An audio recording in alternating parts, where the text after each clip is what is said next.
नमस्कार। नाटक पंचम वेद का नाट्यकथा। नाट्य संस्था शांतिपुर उड़ान। डायरेक्टर कार्तिक हलदर। नाटक पंचम वेद का नाट्यकथा।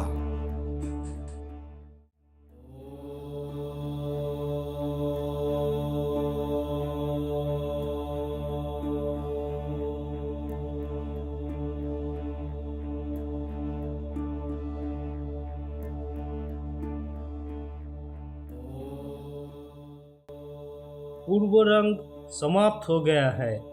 चलो अब जो कुछ सीखा है उसका अभ्यास करो। ये नवीन प्रयोग है, इसमें तनिक भी चूक नहीं होनी चाहिए।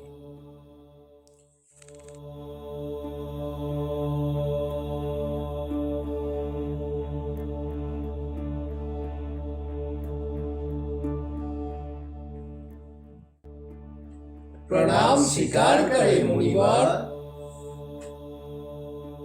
सदा स्नेही बने रहो। कहे ऋषिगण, किस प्रयोजन से आना हुआ?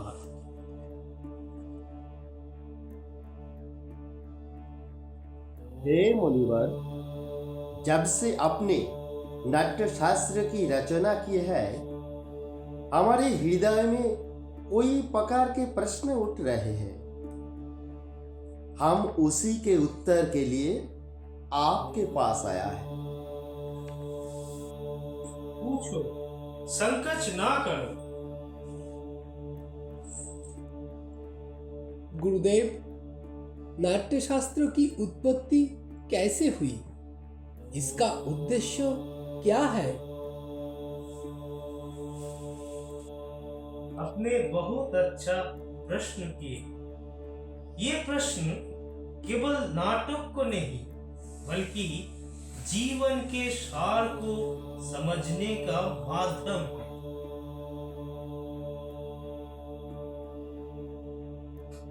जब त्रेता युग में मनुष्य काम और लोभ से वशीभूत होकर अधर्म और संघर्ष की ओर बढ़ने लगा, तब इंद्र ने ब्रह्मा जी से प्रार्थना की कि कोई ऐसा माध्यम हो जिससे देखना और सुनना एक साथ हो, जिससे मनुष्य धर्म, अर्थ और मोक्ष के मार्ग पर लौट सके।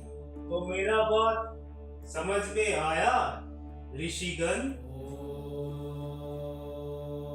लेकिन गुरुदेव, वेद तो ज्ञान के भंडार है।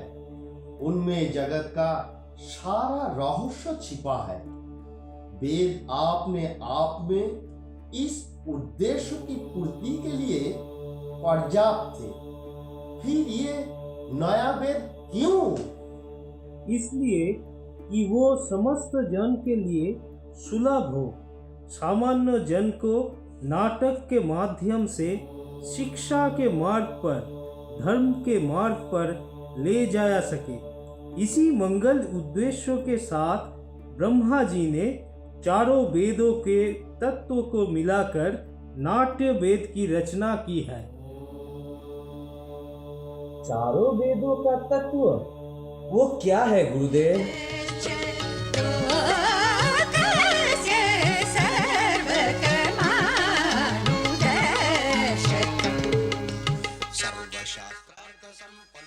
नाटक में ये जो पाठ सुन रहे हैं आप, ब्रह्मा जी ने इसे ऋग वेद से लिया है।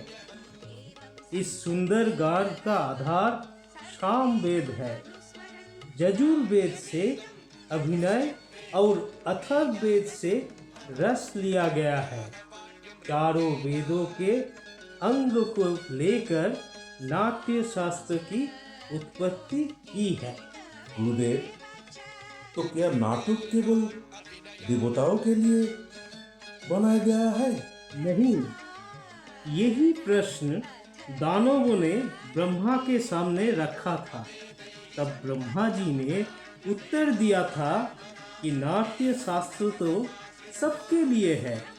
ये देवताओं, दानवों और मनुष्य के समस्त शुभ अशुभ कर्म को दिखलाने वाला है। नाटक तो दुख से, थकावट से तथा शोक से पीड़ित लोगों का आराम देने वाला होता है। इसमें तो सारे रस, भाव, शास्त्र, शिल्प और कार्य का समावेश है। ऐसा कोई ज्ञान नहीं, ऐसा कोई कार्य नहीं जो नाट्य में ना दिखे।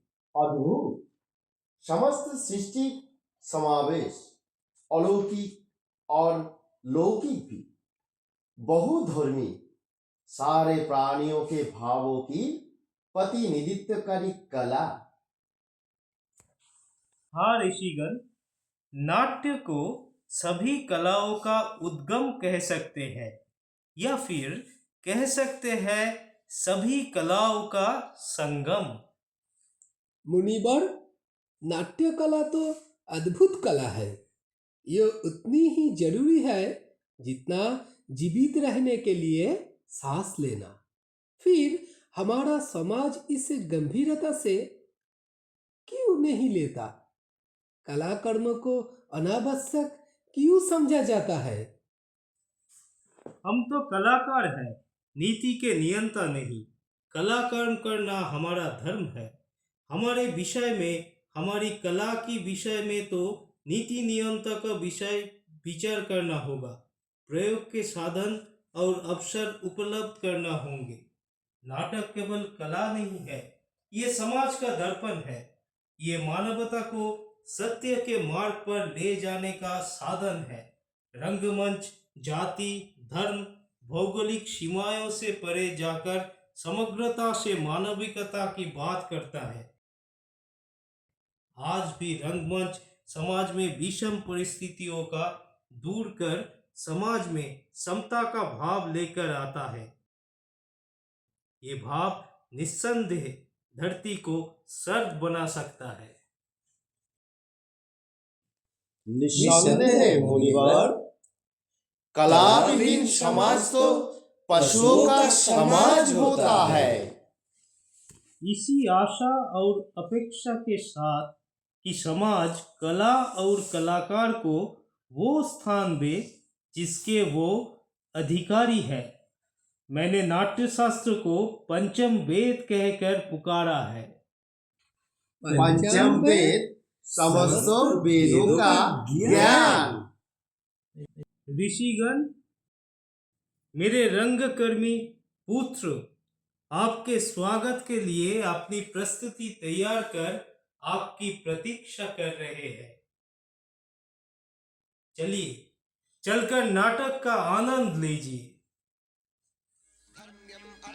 यशस्यं च सोपदेशं ससंग्रहं भविष्यतश्च लोकस्य सर्वकर्मानुदर्शकम् सर्वशास्त्रार्थसम्पन्नं सर्वशिल्पप्रवर्तकं नाट्याद्यं पञ्चमं वेदं श्रीनिवासं करोम्यहम् एवं संकल्प्य भगवान् सर्ववेदाननुस्मरन् नाट्यवेदं ततश्चक्रे चतुर्वेदाङ्गसम्भवम्।